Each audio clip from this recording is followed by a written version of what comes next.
আসসালামু আলাইকুম। প্রিয় দর্শক, অন্য মঞ্চের আলোচনায় আমাদের আজকের অতিথি, আপনাকে আমাদের এই অনুষ্ঠানে স্বাগত জানাচ্ছি। ফাঁসির সাজা বাতিলের দাবিতে এবার আন্তর্জাতিক আদালত এবং জাতিসংঘের মানবাধিকার কাউন্সিলে নালিশ জানাতে যাচ্ছেন বাংলাদেশের সাবেক প্রধানমন্ত্রী শেখ হাসিনা। শেখ হাসিনার পক্ষ থেকে লন্ডন ভিত্তিক বিখ্যাত আইনি সেবা প্রদানকারী প্রতিষ্ঠান বা ল ফার্ম কিংসলি ন্যাপলি এলএলপি বাংলাদেশের আন্তর্জাতিক অপরাধ ট্রাইব্যুনাল বা আইসিটি কে এই বার্তা দিয়েছে। ল ফার্মটি গত 30 মার্চ ইমেলের মাধ্যমে বাংলাদেশের সাবেক প্রধানমন্ত্রীর সাজা বাতিলের দাবিতে আইসিটি কে এই আইনি নোটিশ পাঠায়। ওই নোটিশে সুনির্দিষ্ট 4টি দাবি তুলে ধরে ল ফার্মটি জবাব দেওয়ার জন্য 14 দিনের সময় বেঁধে দিয়েছে। বলেছে 14 দিনের মধ্যে চিঠির জবাব না পেলে বিষয়টি নিয়ে তারা আনুষ্ঠানিকভাবে আন্তর্জাতিক অপরাধ আদালত বা আইসিসি এবং জাতিসংঘের মানবাধিকার কাউন্সিলে যাবে, যার অর্থ হলো আন্তর্জাতিক পর্যায়ে মামলা লড়ার আগে শেখ হাসিনা একটি প্রি অ্যাকশন প্রোটোকল পাঠালো, যেটির মাধ্যমে জাতিসংঘ মানবাধিকার কাউন্সিল কিংবা আন্তর্জাতিক অপরাধ আদালতে যাওয়ার পথ তৈরি হয়। স্বাভাবিকভাবে প্রশ্ন উঠেছে, প্রায় 20 মাস পর কেন এমন আইনি নোটিশ দিলেন শেখ হাসিনা? বিশেষ করে বিএনপি সরকার ক্ষমতা আসার পর আইসিটির চিফ প্রসিকিউটর পাল্টে ফেলেছে এবং নতুন চিফ প্রসিকিউটর শেখ হাসিনার বিরুদ্ধে দেওয়া রায় নথিপত্র পরীক্ষা করে দেখারও ঘোষণা দিয়েছিল। এর মধ্যে প্রসিকিউটরদের বিরুদ্ধে ঘুষ চাওয়ার অভিযোগ উঠেছে, বিচারকের ফেসবুক অ্যাকাউন্ট হ্যাক হয়েছে, সিসিটিভির ফুটেজ গায়েব হয়ে গিয়েছে। ট্রাইব্যুনাল ও প্রসিকিউশনের এমন নানা বিব্রতকর পরিস্থিতিতে এই চিঠি কি নতুন কিছুর ইঙ্গিত করে? আবার বাংলাদেশের পররাষ্ট্রমন্ত্রী খলিলুর রহমানের দিল্লি সফরের ঠিক 1 সপ্তাহ আগে এই চিঠির মাধ্যমে সরকারকে কি বিষয়টি নিয়ে কোনো বার্তা দেওয়া হয়েছে? সবচেয়ে বড় প্রশ্ন হলো, আওয়ামী লীগ সভানেত্রীর পক্ষ থেকে লন্ডনের ল ফার্ম যে চিঠি দিয়েছে সেটির আইনি তাৎপর্য কি হতে পারে? বিশেষ করে 14 দিন পর আন্তর্জাতিক অপরাধ আদালত বা আইসিসি এবং জাতিসংঘের মানবাধিকার কাউন্সিলে যাওয়ার যে হুমকি দেওয়া হয়েছে, সেটি কি পরিকল্পিত আন্তর্জাতিক আইনি লড়াইয়ের আগাম কোনো বার্তা? বিস্তারিত জানতে চলুন যাওয়া যাক বিশ্লেষণে।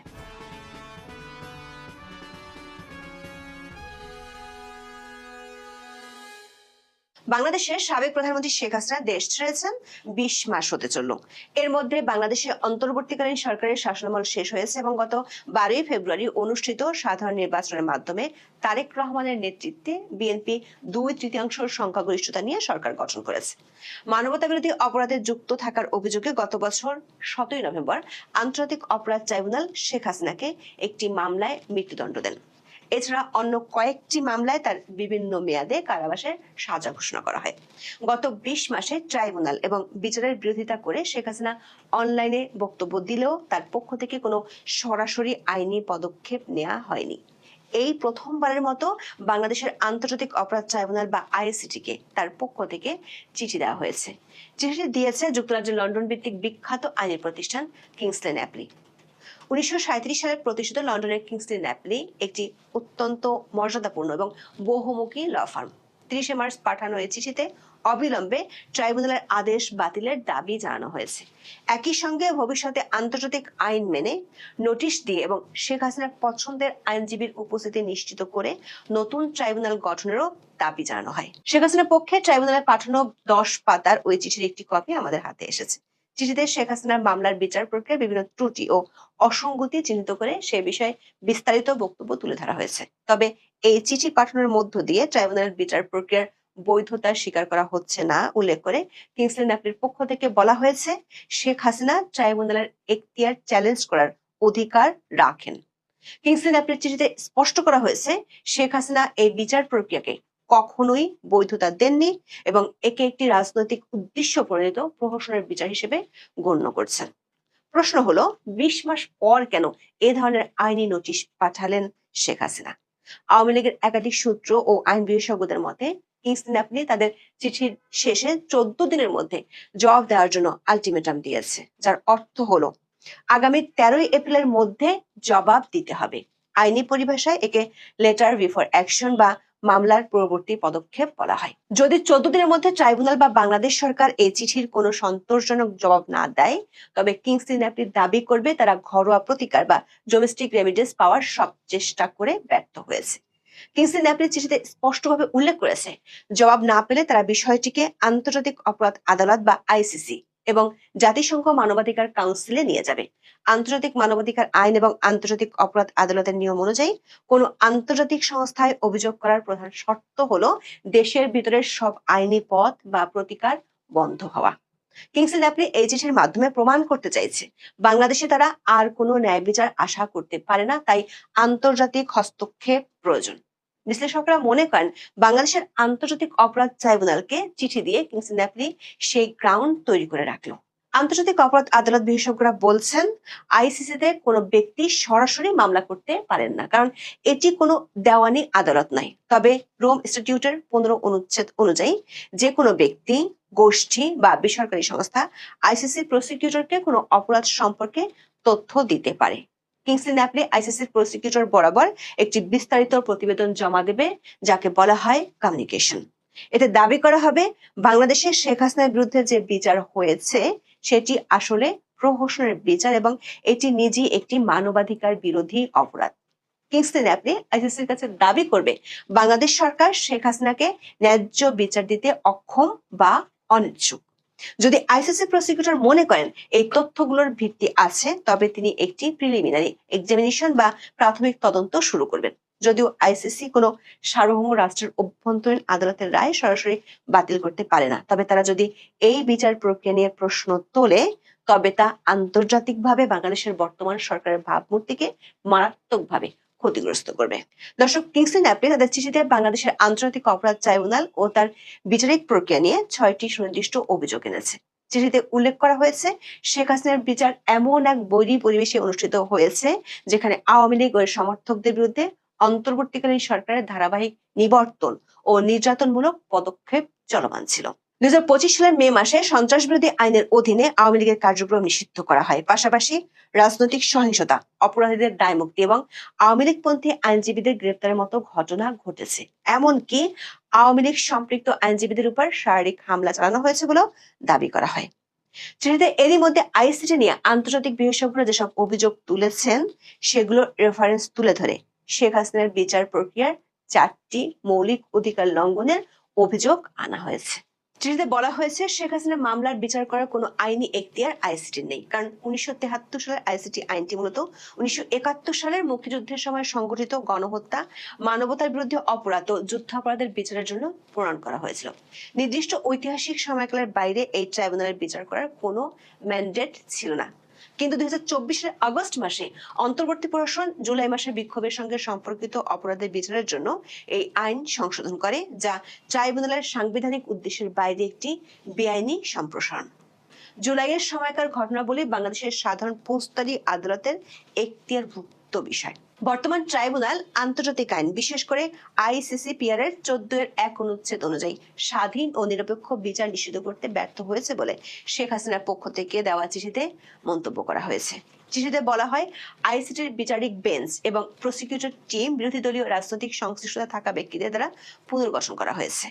আগের বিচারকরা আনুষ্ঠানিকভাবে অবসরে যাওয়া কিংবা অপসারিত হওয়া সত্ত্বেও তাদের কোনো ব্যাখ্যা ছাড়াই সরিয়ে দেওয়া হয়। পরে অন্তর্বর্তী সরকার হাইকোর্টের 23 জন অতিরিক্ত বিচারক নিয়োগ দেয় এবং কয়েকদিনের মধ্যে সেখান থেকে 3 জনকে নিয়ে আইসিটির নতুন বেঞ্চ গঠন করা হয়।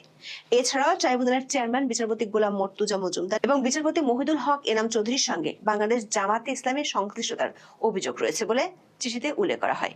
অপর বিচারক বিচারপতি শফিউল আলম মাহমুদের সঙ্গে বিএনপির প্রকাশ্য সম্পর্ক রয়েছে এবং তাকে ট্রাইব্যুনালে নিয়োগের মাত্র 6 দিন আগে হাইকোর্টের বিচারক হিসেবে নিয়োগ দেওয়ার কথাও চিঠিতে উল্লেখ করা হয়েছে। সবচেয়ে বিতর্কিত অভিযোগটি এসেছে বিচারপতি শফিউল আলম মাহমুদের বিরুদ্ধে, যিনি বিচার চলাকালে মন্তব্য করেছিলেন যে আসামিকে ফাঁসির দড়ি থেকে বাঁচানোর জন্য আইনজীবীদের চেষ্টা করা উচিত, যা শেখ হাসিনার আইনজীবীরা পূর্ব নির্ধারিত অপরাধী সাব্যস্তকরণ বা প্রিডিটারমিনেশন অব গিল্ট হিসেবে দেখছেন। আন্তর্জাতিক অপরাধ ট্রাইব্যুনালে দেওয়া চিঠিতে বর্তমান প্রসিকিউটর টিমকে পক্ষপাতমূলক বলে মন্তব্য করা হয়েছে। চিঠিতে বলা হয়েছে আইসিটির সাবেক চিফ প্রসিকিউটর মোহাম্মদ তাজুল ইসলাম জামায়াতে ইসলামীর নেতাদের আইনজীবী ছিলেন এবং তিনি এবি পার্টির যুগ্ম আহ্বায়ক।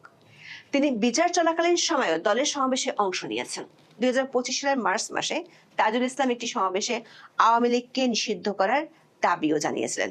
এছাড়া প্রসিকিউশন টিমের অন্যান্য সদস্যদের বিরুদ্ধে ঘুষ গ্রহণ ও দুর্নীতির বিশ্বাসযোগ্য অভিযোগ উঠেছে, যা ট্রাইব্যুনালের বৈধতাকে পুরোপুরি ধ্বংস করে দিয়েছে। চিঠিতে যথাযথ আইনি প্রক্রিয়া অনুসরণ না করে শেখ হাসিনার বিচার কাজ এগিয়ে নেওয়া হয়েছে দাবি করে বলা হয়, ইন্টারন্যাশনাল বার অ্যাসোসিয়েশনের হিউম্যান রাইটস ইনস্টিটিউট জানিয়েছে চার্জ গঠন সম্পর্কে কোনো আনুষ্ঠানিক নোটিশ দেওয়া হয়নি। এছাড়া শেখ হাসিনাকে তার নিজের পছন্দের আইনজীবী নিয়োগের অধিকার থেকে বঞ্চিত করা হয়েছে। রাষ্ট্রনিযুক্ত আইনজীবীর সঙ্গেও শেখ হাসিনার যোগাযোগ বা নির্দেশনার কোনো সুযোগ ছিল না। শেখ হাসিনার চিঠিতে বলা হয়েছে, অন্তর্বর্তীকালীন সরকার ভারতের কাছে শেখ হাসিনাকে হস্তান্তরের জন্য অনুরোধ করেছে, যা প্রমাণ করে যে তার অনুপস্থিতি স্বেচ্ছায় ছিল না এবং অনুপস্থিতিতে বিচার কোনোভাবেই যৌক্তিক নয়।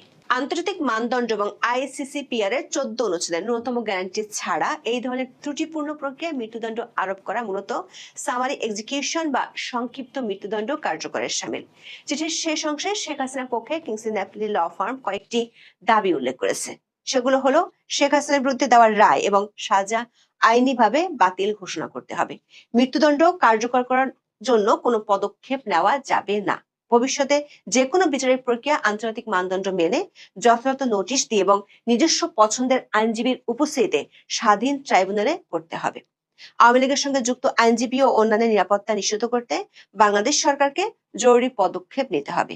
আইসিটি এবং বাংলাদেশ সরকারকে উপরোক্ত ত্রুটিগুলো স্বীকার করে তার সংশোধনের ব্যবস্থা নিতে হবে।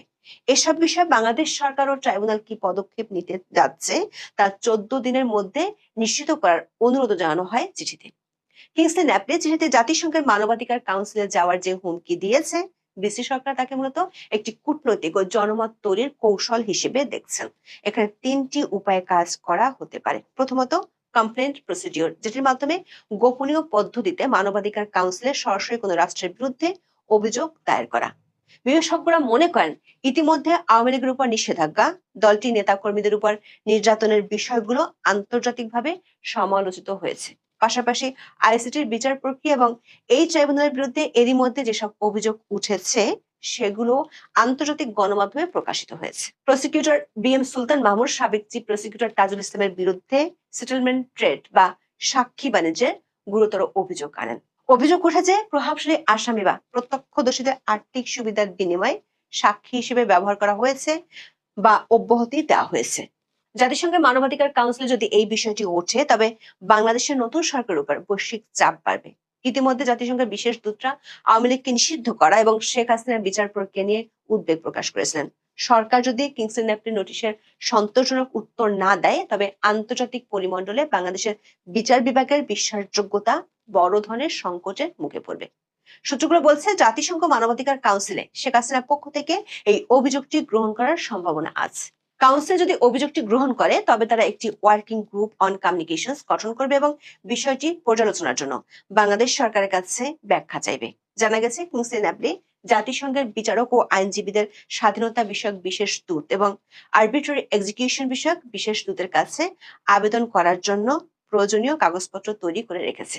যেহেতু শেখ হাসিনাকে মৃত্যুদণ্ড দেওয়া হয়েছে, তাই তার আইনজীবীরা জরুরি আবেদন বা আর্জেন্ট অ্যাপিল করতে পারেন। জানা গেছে, কিংসলি ন্যাপলি আইসিসিপিআর এর কাছে আবেদন করবে না, তারা বরং মানবাধিকার কাউন্সিলের কমপ্লেন্ট প্রসিডিউরের উপর বেশি গুরুত্ব দিবে। আবার এমন এক সময় শেখ হাসিনার পক্ষ থেকে এই নোটিশ পাঠানো হয়েছে যখন বাংলাদেশের পররাষ্ট্রমন্ত্রী খলিলুর রহমান দিল্লি সফরে যাচ্ছেন। শেখ হাসিনা বর্তমানে ভারতে অবস্থান করছেন এবং ভারত তাকে হস্তান্তর করতে অনিচ্ছুক। কিংসলি ন্যাপলির এই নোটিশ ভারতকে একটি জোরালো যুক্তি দেবে। ভারত দাবি করতে পারবে যে, যেহেতু শেখ হাসিনার বিচার নিয়ে আন্তর্জাতিক পর্যায়ে বিতর্ক উঠেছে এবং মানবাধিকার লঙ্ঘনের অভিযোগ আছে, তাই তাকে হস্তান্তর করা আন্তর্জাতিক নিরাপত্তার জন্য ঝুঁকিপূর্ণ হতে পারে। যদি বাংলাদেশের ট্রাইব্যুনাল শেখ হাসিনার সাজা বাতিল না করে এবং তিনি আন্তর্জাতিক আদালতে যান, তবে ভারত সহ অন্যান্য দেশগুলোতে ইউনিভার্সাল জুরিসডিকশন প্রয়োগের আবেদন করা হতে পারে। এটি শেখ হাসিনার প্রত্যর্পণ প্রক্রিয়াকে জটিল করে তুলতে পারে, কারণ ভারত আন্তর্জাতিক আদালতের নির্দেশনাকে উপেক্ষা করে তাকে ফেরত পাঠাতে চাইবে না। দর্শক, বিশ্লেষকরা মনে করেন, এই আইনি নোটিশটি একটি প্রি অ্যাকশন প্রোটোকল।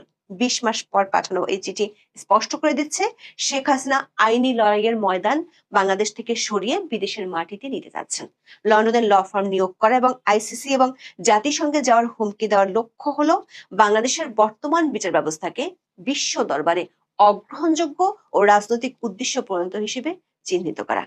আবার এই আইনি নোটিশটি কেবল শেখ হাসিনার ব্যক্তিগত লড়াই নয়, বরং এটি আওয়ামী লীগের রাজনৈতিক ভবিষ্যতের সাথেও জড়িত। আওয়ামী লীগ এই চিঠিকে তাদের রাজনৈতিক কামব্যাকের একটি হাতিয়ার হিসেবে দেখছে।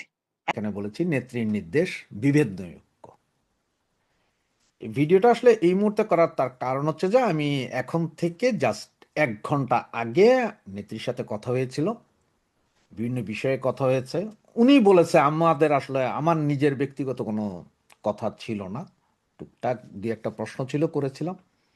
এরপর উনি যেটা বলল সেটা হচ্ছে যে উনি চাচ্ছে যে এখন নেতাকর্মীদের মধ্যে ঐক্যের দরকার, কোনো বিভেদ, কোনো গ্রুপিং, ওকে পছন্দ না, একে রাখা যাবে না, ওকে ধরা যাবে না, এই সময়টা এখন নেই।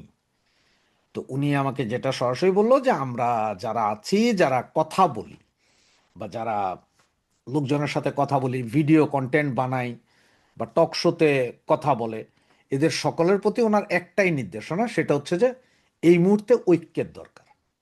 বাংলাদেশ আওয়ামী লীগকে যদি টিকিয়ে রাখতে হয়, বাংলাদেশকে যদি বাঁচাতে হয়, তাহলে আমাদের ভেতরে টোটাল ঐক্যের প্রয়োজন। ঐক্য ছাড়া অন্য কোনো কিছুই চিন্তা করতে মানা করেছে। এবং উনি সরাসরি আরো যেটা বলেছে সেটা হচ্ছে যে যদি তোমরা আমাকে, সরাসরি আমাকে যেটা বলেছে আমি সেটা বলছি, তিনি আমাকে বলছেন যদি তোমরা আমাকে নেত্রী মনে করো বা আমার প্রতি যদি তোমাদের কোনো শ্রদ্ধা বোধ থেকে থাকে, তাহলে তোমাদের প্রতি আমার নির্দেশনা এটা যে কোনো দিকে এখন তাকানোর তোমাদের সময় নেই। কোথায় কে কোন কমিটি দিচ্ছে, কোথায় কে কোন কি করছে না করছে, এগুলো নিয়ে কোনো চিন্তার দরকার নাই। আমার সিদ্ধান্তই চূড়ান্ত, আমি সিদ্ধান্ত নিব, আমি সিদ্ধান্ত দিব কে থাকবে কে থাকবে না, কে বসবে না, কে কি করবে। সুতরাং এখন যা হচ্ছে বা যা হতে চলেছে সেগুলোর দিকে নজর না দিয়ে ঐক্যের চেষ্টা করো। সোজা কথা ওনার সোজা কথা ছিল আমার প্রতি এটা যে ঐক্যের চেষ্টা করো, যে ঐক্য দরকার, এবং সেই ঐক্যটা কিভাবে করতে হবে না করতে হবে সেইটা না আমি জানি।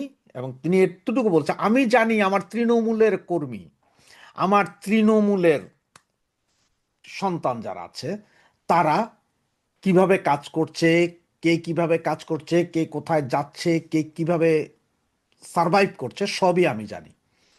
আমি এতটুকুই জানি আমার কোন কোন নেতা কর্মীদের বাড়িঘর ভাঙচুর হয়েছে, মামলা আছে, মোকদ্দমা আছে, যা হয়েছে সবই আমি জানি। আমার কাছে পুরোপুরি রিপোর্টগুলোই আছে। সুতরাং এখন যাই করবে করুক, এখন ওরা যেভাবে যেখানে যেভাবে যত গ্রুপিং আছে গ্রুপিং করার চেষ্টা করতেছে এগুলো আমি জানি, কে কোথায় কোন গ্রুপিং করছে সেটাও আমি জানি, কোন নেতা কোন গ্রুপকে কি বলছে সেটারও ম্যাক্সিমাম আমি জানি। এগুলো লিপিবদ্ধ করা আছে আমার কাছে, এবং সেগুলো থেকেই আমি বলছি যে যে যেভাবে চলছে একটু চুপ থেকে চলতে দাও।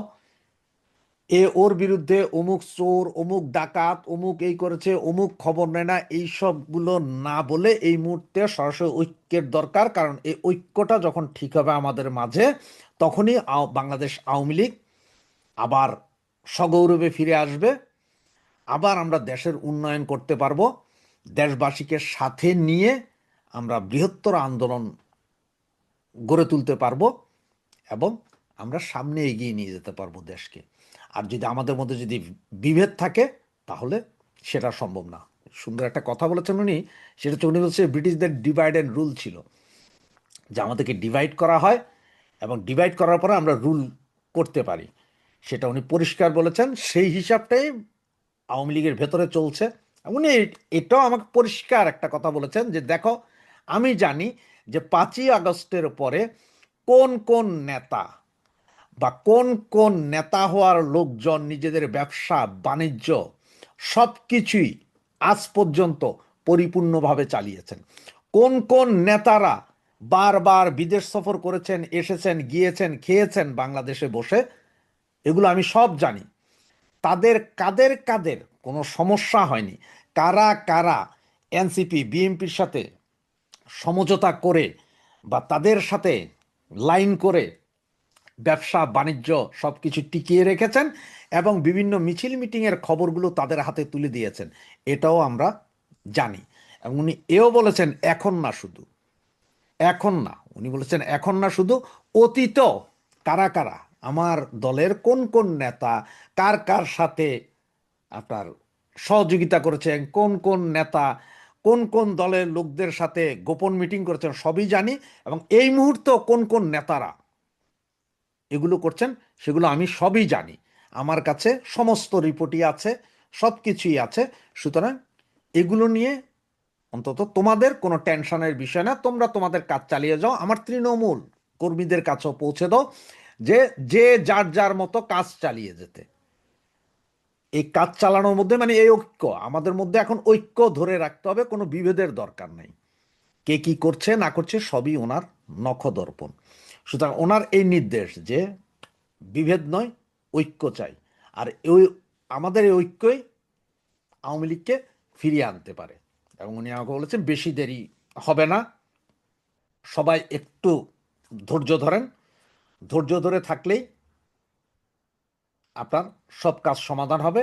এবং জাস্ট বলেছেন চোখ কান খোলা রাখেন, চোখ কান খোলা রাখেন। আমাদের মধ্যে এখন দেখেন অনেকে, এই আমি এটা জিজ্ঞেস করেছিলাম নেত্রীকে, যে নেত্রী আমাদের মধ্যে অনেকেই এখন ফেসবুকে বিভিন্ন লিখছেন, ধরেন 10 জনের নাম দিচ্ছেন, অমুক অমুক অমুক অমুক অমুক 10 জনের নাম দিচ্ছেন যে কারা কারা কাকে আপনি সেক্রেটারি দেখতে চান, কাকে আপনি সভাপতি দেখতে চান, এইসব।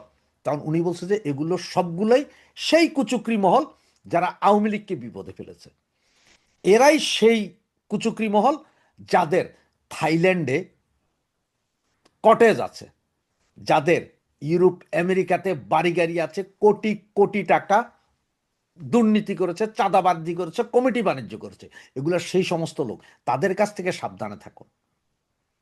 এবং উনি সরাসরি বলেছে আমাকে, কেন উনি আমাকে বললো যে এরকম আমাদের মতো যাদের সাথে ওনার কথা হয় তাদের সকলকেই বলেছে যে চোখ কান খোলা রাখেন, লিস্ট করে রাখেন আপনারা, কিন্তু ঐক্যের দরকার। এই মুহূর্তে কোথাও যায় ফাইটিংয়ে যাওয়ার দরকার নেই। ফাইটিং মানে হচ্ছে আমরা ফেসবুকে অমুকের বিরুদ্ধে তমুক, তমুকের বিরুদ্ধে তমুক, এইভাবে না লেগে বলছে যে যেটা সেটা আস্তে আপনি এড়িয়ে যান এবং লিস্ট করে রাখেন।